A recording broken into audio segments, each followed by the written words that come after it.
నిష్కలంక శివాలయం.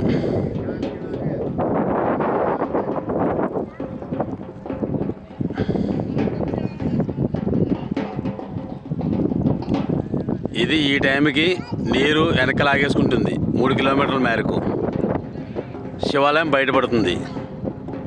ఆ తర్వాతే మనకి దర్శనం ఇస్తారు శివయ్య.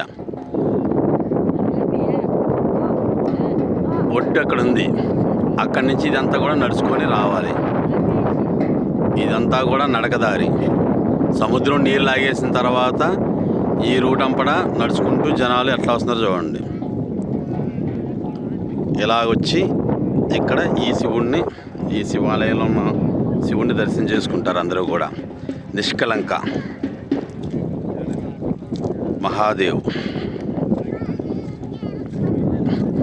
ఇదంతా కూడా ప్రతిరోజు సాయంత్రం 3:30 ప్రాంతానికి, మళ్ళీ 1 గంట నుంచి 3 ప్రాంతానికి మళ్ళీ నీరు వస్తుంది. సముద్రం మళ్ళీ వెనక్కి వస్తుంది. ఇదంతా నీటిలో మునిగి ఉంటుంది.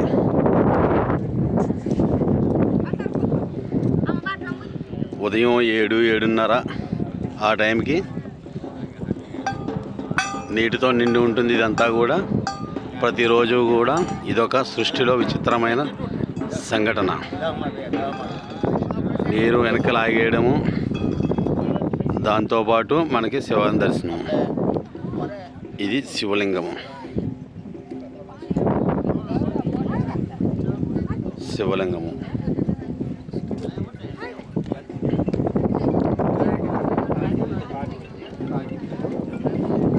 ఇక్కడ హనుమాన్ వారు.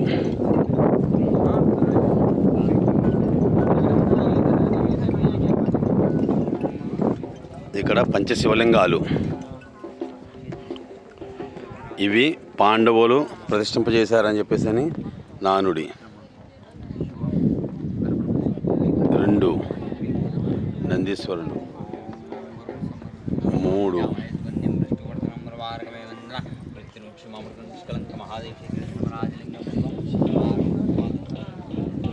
4 5 శివలింగాలండి.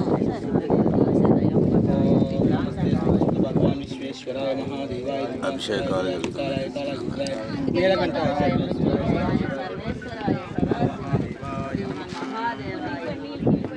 ఇది ఇక్కడ దాకా వచ్చింది. నీరు ఇక్కడ దాకా లాగుతుంది. గుడికి ఇంకా ఇంత దూరంలో నీరు ఉంది. సముద్రం నీరు కనిపిస్తుంది కదా.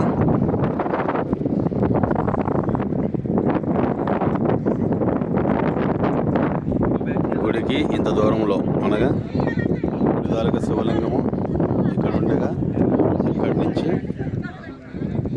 ఇదంతా కూడా రాతితో కట్టబడి ఉంది.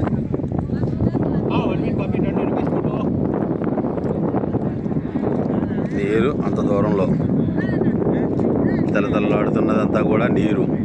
అక్కడ దాకా ప్రతిరోజు కూడా ఉదయం నీరు వెనకలాక్కుంటుంది, సముద్రపు నీరు. భక్తులకు ఎటువంటి ప్రమాదం జరగకంటే ఇక్కడ పర్యవేక్షకులు కూడా ఉంటారు, పూజారి వారు ఉంటారు.